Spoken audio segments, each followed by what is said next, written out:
guys, it's Tag from Dad 6. It's 4:09 in the morning. I've got kids 3 and 5 with me, and we're headed down to Lincolnton, North Carolina. And I'll tell you a little more when we get into a little more sunlight, or when we get down to Lincolnton, because it's just going to be a little bit over a 4-hour drive. See you soon. All right, so the sun's up, and it's been raining the whole way. Now we're already in North Carolina, and this is what we've been dealing with the whole way. It's not raining as hard now as it was earlier, but it's been an interesting drive so far.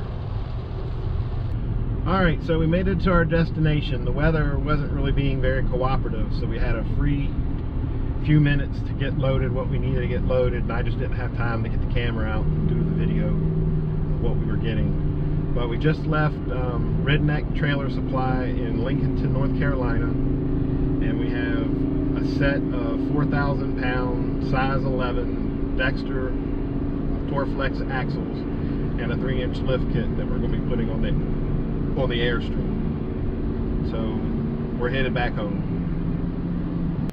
All right, so we had some issues yesterday with just the weather wasn't being very cooperative when we went down here, or went down to North Carolina to pick these axles up. But we got home, got them unloaded from the trailer, and here they are. So they're number 11 Dexter Torflex axles with the 4,000 pound rating. We got 2 brand new ones to go on. 12-inch disc brakes, or not, I'm sorry, 12-inch electric brakes, and a 6-lug pattern. And these are the easy hubs, so I can use my original wheels that came on the camper. And I also got the lift kit to go with it. And that's everything I need right there in that box.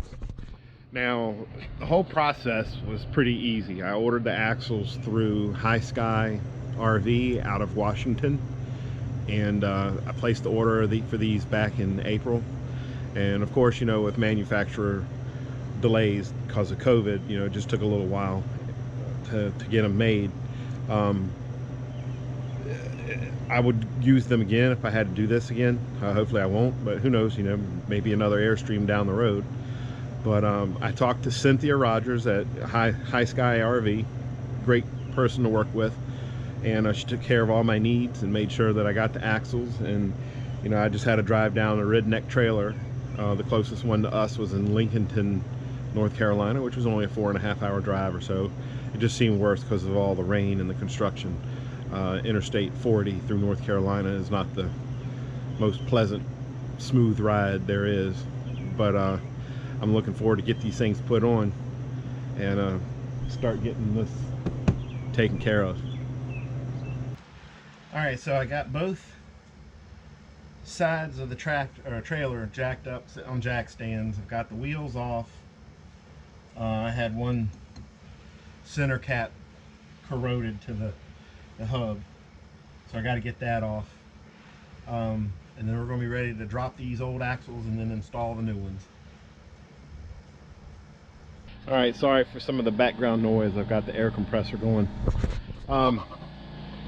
So knowing when you replace axles on an Airstream, whether you're doing it with the lift kit or just, you know, a new axle, they don't come in the same size that they used to be made. The axle tubes are a little bit bigger and the holes are a little offset, and a lot of people that do this end up getting like a drill and drilling the hole out.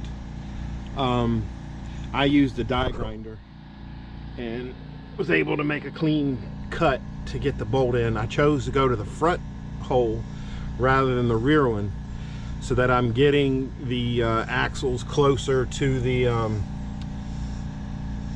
shock mount. I just don't want the shocks being overly stretched because of the way the things are fit. So I got one down and 3 more to go to get them to line up. I tell you, using the die grinder was the way to go. Keep the holes tight.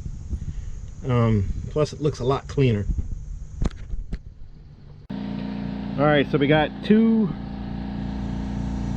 holes ground to fit the new lift kit. So that's the stone on the right was what we started off with, and the well, that's what's left of it on the one on the left.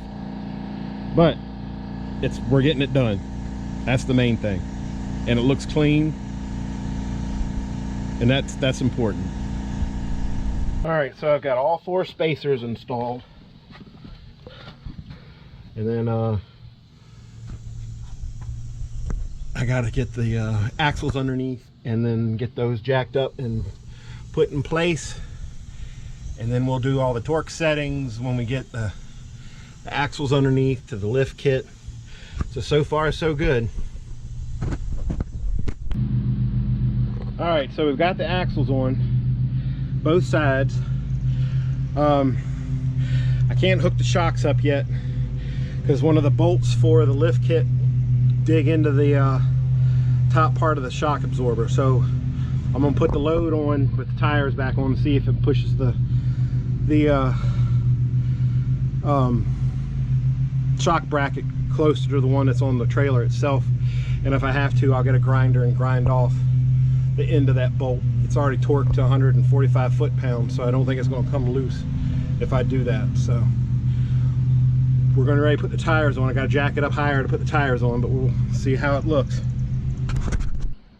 All right, we finally finished. We've got the lift kits installed, we got the new axles installed, and I'll tell you, it's got some nice bounce to it. We didn't have that before with those old ones. It just took a little longer than I was hoping. Most of what took time away from us today was getting those holes re-drilled and aligned. So other than that, it was fairly simple to do. Pretty straightforward. I think that this was a newer Airstream. Those kits, the lift kit and the axles, would have just bolted right in, and there wouldn't have to been any whole modification in order for these things to fit. So that's it. Hopefully I won't have to do this again anytime soon, and looking forward to towing it with the new axles. So until next time, 73.